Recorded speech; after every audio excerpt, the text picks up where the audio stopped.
नमस्ते, मैं हूं किशोर अजवाणी और अब आज की ताजा खबर।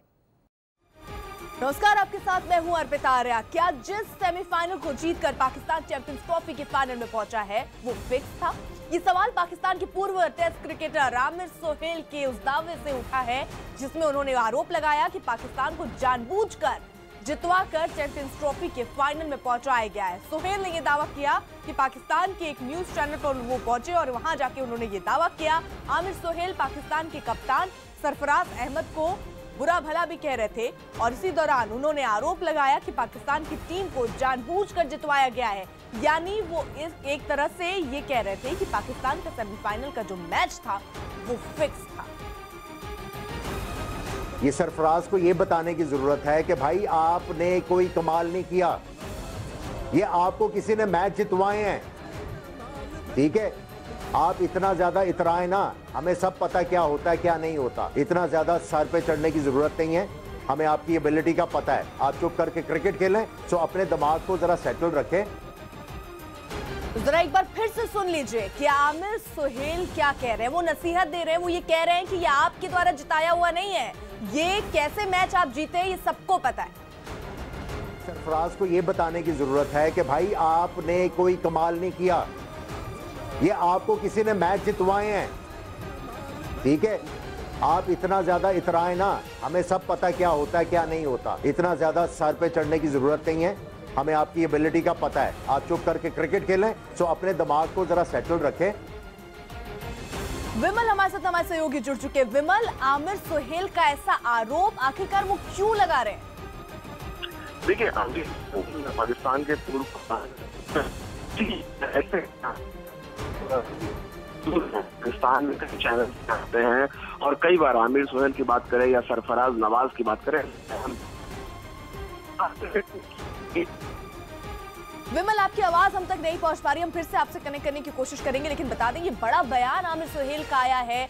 पाकिस्तान के कप्तान सरफराज अहमद को उन्होंने बुरा भला भी कहा और इसी दौरान उन्होंने आरोप लगाया कि पाकिस्तान की जो टीम है वो जानबूझकर उसको जितवाया गया है। यानी वो उनका साफ तौर पर यही कहना था, टीम है वो जानबूझकर उसको जितवाया गया है। यानी वो उनका साफ तौर पर यही कहना था कि जो सेमीफाइनल का मैच हुआ वो मैच फिक्स था।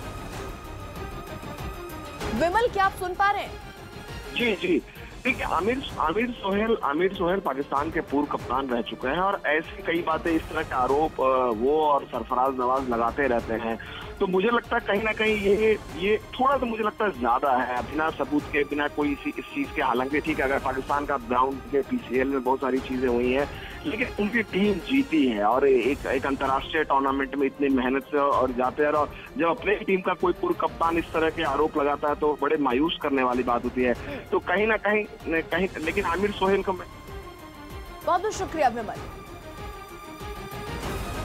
चैंपियंस ट्रॉफी का फाइनल मैच अब पाकिस्तान और भारत के बीच होगा। बर्मिंघम में खेले गए दूसरे सेमीफाइनल में भारत ने बांग्लादेश को 9 विकेट से हराकर फाइनल में अपनी जगह बना ली है। इससे पहले भारत ने टॉस जीतकर पहले फील्डिंग का फैसला किया और शानदार गेंदबाजी करते हुए बांग्लादेश की टीम को 264 रनों पर समेट दिया। लक्ष्य का पीछा करने उतरी भारत को टीम ने जो बढ़िया शुरुआत दी और सलामी बल्लेबाज रोहित शर्मा ने 123 रनों की शानदार पारी खेली और नॉट आउट रहे। इसके अलावा कप्तान विराट कोहली ने भी धुआंधार बल्लेबाजी करते हुए 78 गेंदों में 96 रन बनाए। रोहित और कोहली के बीच दूसरे विकेट के लिए 178 रनों की साझेदारी हुई। अब रविवार को फाइनल में भारत का मुकाबला पाकिस्तान से होगा। तो भारतीय क्रिकेट टीम के कप्तान विराट कोहली गुरुवार को 88 रन के स्कोर पर पहुंचते ही वनडे क्रिकेट में सबसे कम पारियों में 8000 रन बनाने वाले बल्लेबाज भी बन गए। कोहली ने 175वीं ये पारी थी जिसमें ये बड़ा मुकाम हासिल किया। इससे पहले ये रिकॉर्ड साउथ अफ्रीका कप्तान एबी डिविलियर्स के नाम पर था, जिन्होंने 182 पारियों में 8000 रन बनाए थे। इस रिकॉर्ड के साथ ही विराट कोहली ने भारत के ही सचिन तेंदुलकर और सौरभ गांगुली को भी पीछे छोड़ दिया। Obviously, if you reach the finals, you have to play some good cricket, and credit to them, they've turned around things for themselves really well. Bharat की बांग्लादेश पर शानदार जीत के बाद दिल्ली में लोग काफी खुश दिखे। खेल प्रेमियों ने जमकर जश्न मनाया। ऐसा ही नजारा लखनऊ के सड़कों पर भी देखने को मिला। लोगों ने भारत के चैंपियंस ट्रॉफी में फाइनल पर पहुंचने पर एक दूसरे को मिठाई खिलाई, पटाखे फोड़े।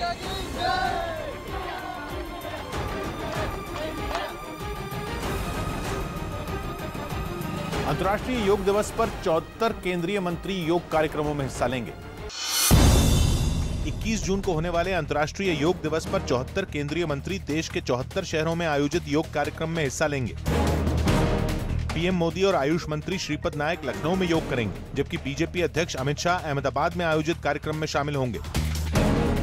गृह मंत्री राजनाथ सिंह हिमाचल प्रदेश, स्मृति ईरानी कोच्चि और रविशंकर प्रसाद पटना में योग करेंगे। यही नहीं, विदेशों में भी सभी भारतीय दूतावासों पर योग कार्यक्रम होगा।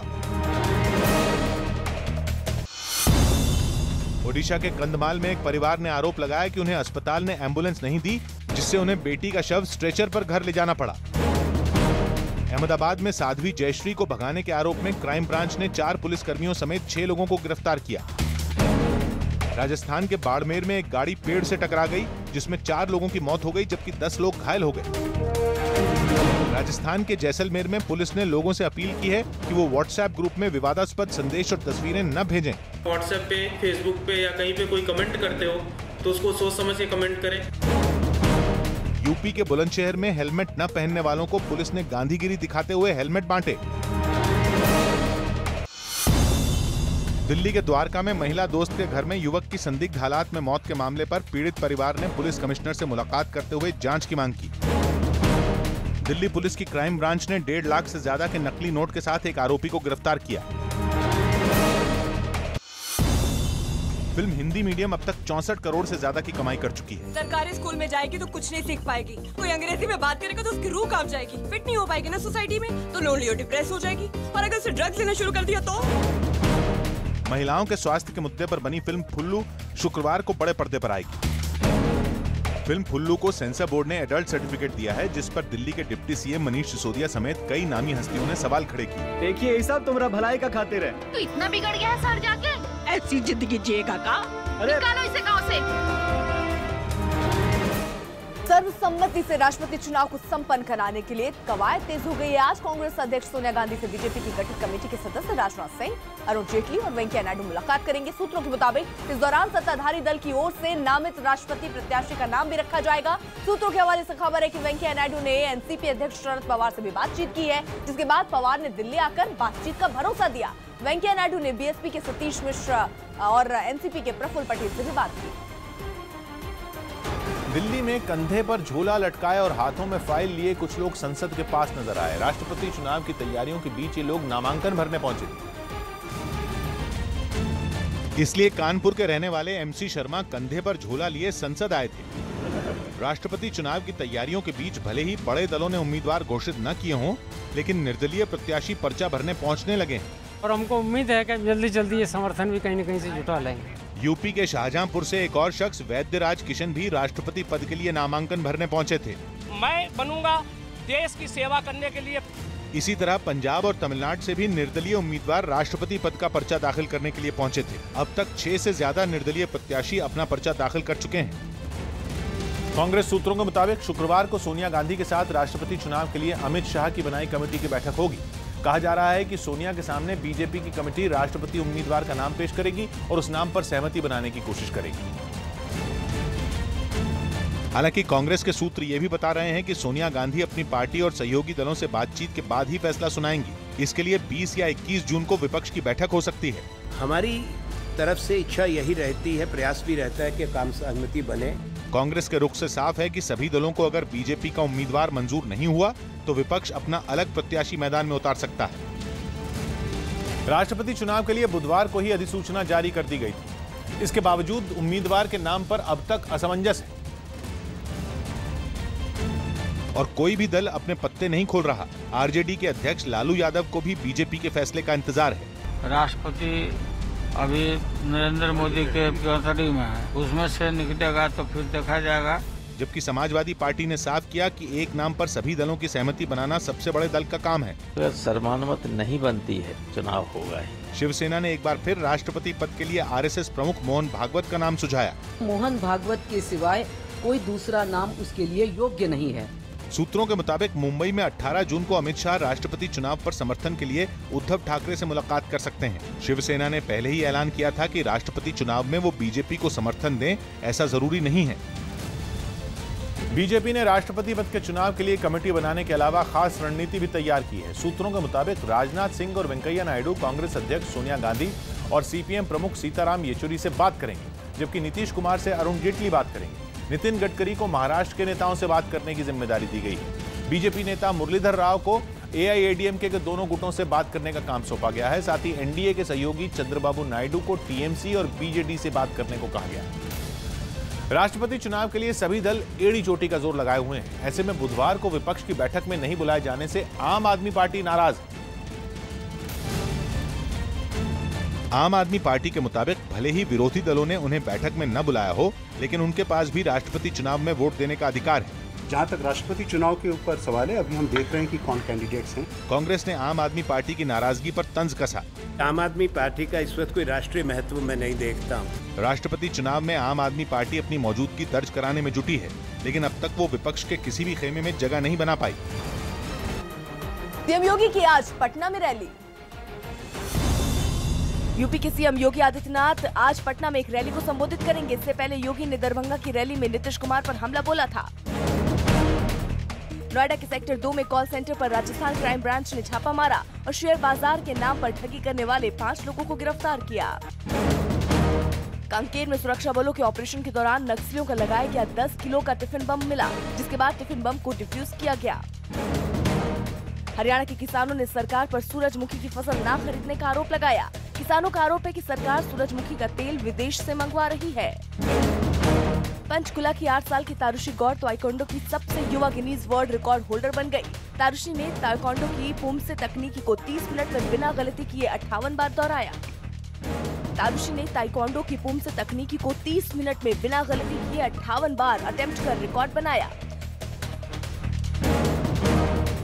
सलमान खान बीइंग ह्यूमन की साइकिल को इन दिनों जमकर प्रमोट कर रहे हैं। सलमान खान ने साइकिल चलाने का एक वीडियो सोशल मीडिया पर शेयर किया। बिहार के दरभंगा में ऐसे पोस्टर लगे थे जिन पर योगी आदित्यनाथ को बाहुबली की तरह दिखाया गया था, फिल्म बाहुबली की तरह। मुख्यमंत्री बनने के बाद योगी आदित्यनाथ पहली बार बिहार में रैली के लिए पहुंचे थे और उनके स्वागत में कुछ पोस्टर लगे थे जिन पर योगी आदित्यनाथ को कंधे पर शिवलिंग उठाए यानी फिल्म बाहुबली की तरह दिखाया गया था।